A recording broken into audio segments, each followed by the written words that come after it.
Hello everyone, Oil and Gas Investor here. Today we break down first quarter 2026 results from the largest U.S. oilfield services companies, and more importantly, what to do with their stocks. Before we begin, like the video and subscribe so you don't miss the key moves driving oil and gas markets. Let's start with Halliburton. In the first quarter, the company reported a 0.3% year-over-year and 4.5% quarter-over-quarter decline in revenue, primarily driven by a 12.7% contraction in the Middle East and Asia region. North America, the company's largest market, also remains under pressure, with revenue down 4.5% year-over-year and 3.2% quarter-over-quarter. Non-GAAP EPS declined 8.3% year-over-year and 20.3% quarter-over-quarter. FactSet Consensus expects revenue to decrease by 1.1% year-over-year in the second quarter of 2026, with non-GAAP EPS projected to fall by 3.6% year-over-year. Operating cash flow before working capital in the first quarter totaled $525 million, down 1.1% year-over-year and 39.1% quarter-over-quarter. The company reduced share repurchases to $100 million in the quarter, compared to $250 million in the previous quarter.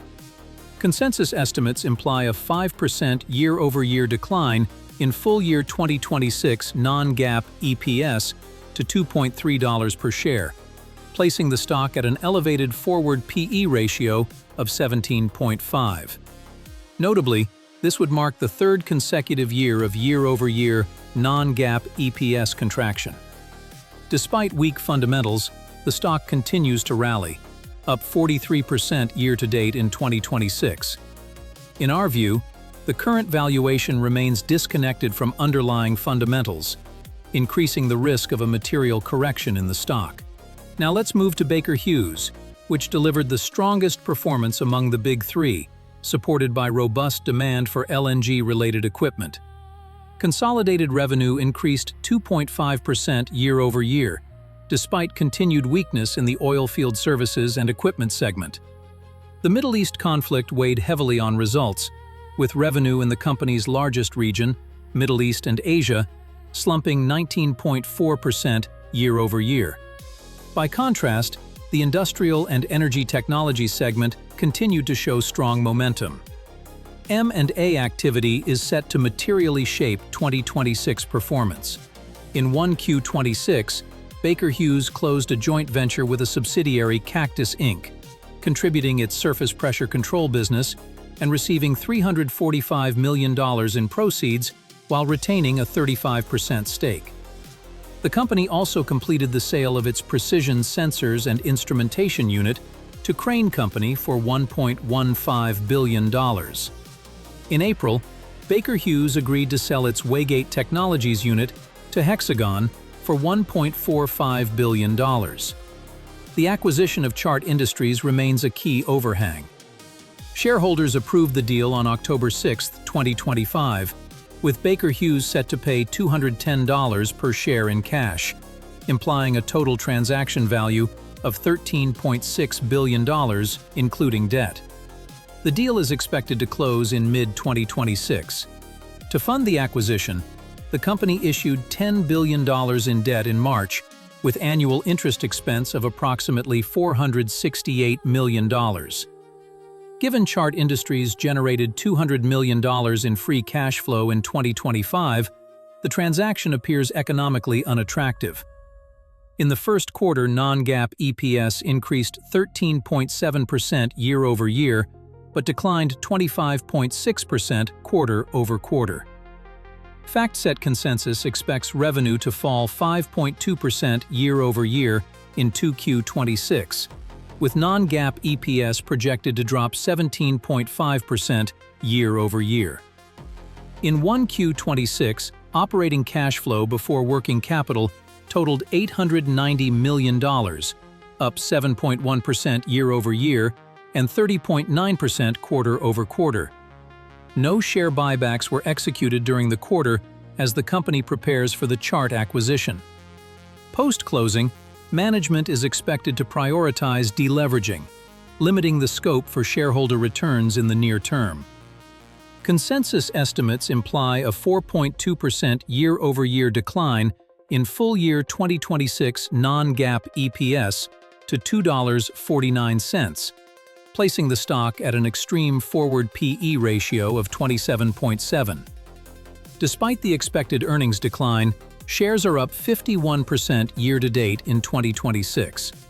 We believe the market is overestimating the growth potential of the industrial and energy technology segment, while pressure on oilfield services and equipment is likely to persist into 2026-2027. In our view, BKR shares are materially overvalued and could face a sharp correction in the near term. Now let's take a look at the results of the worst performer among the big three in the first quarter. The global oilfield services leader, Schlumberger, reported weak quarterly results, primarily driven by a revenue decline in its largest segment, Middle East and Asia, -10% year-over-year, -17% quarter-over-quarter.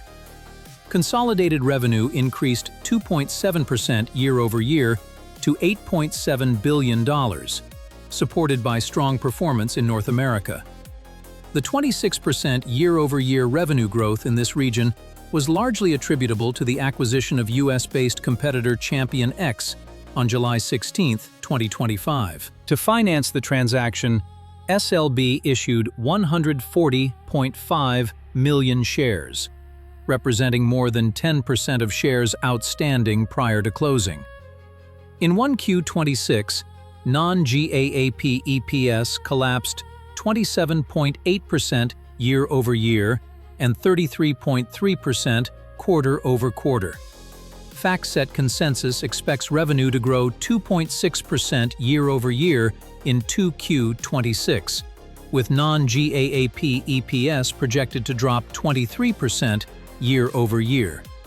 In 1Q26, operating cash flow before working capital totaled $1.6 billion, down 0.5% year-over-year and 11.3% quarter-over-quarter.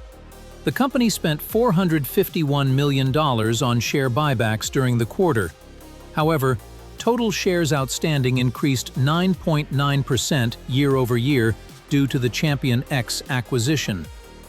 Consensus estimates imply a 9.6% year-over-year decline in full-year 2026 non-GAAP EPS to $2.65, placing the stock at an unjustified forward P/E ratio of 21.2. Despite the expected earnings contraction, shares are up 46% year-to-date in 2026.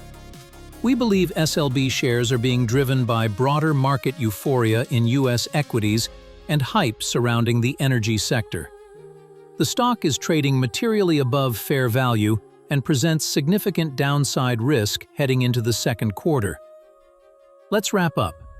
All three companies are expected to deliver year-over-year earnings declines in the second quarter. At the same time, their stocks have rallied aggressively since the start of the year. In our view, this disconnect is unsustainable. We are not buying oilfield services stocks at current levels. Instead, we are looking for opportunities to initiate short positions, as we expect downside of several tens of % in the second quarter. Like and subscribe to the channel to stay ahead of the most important moves in oil and gas markets.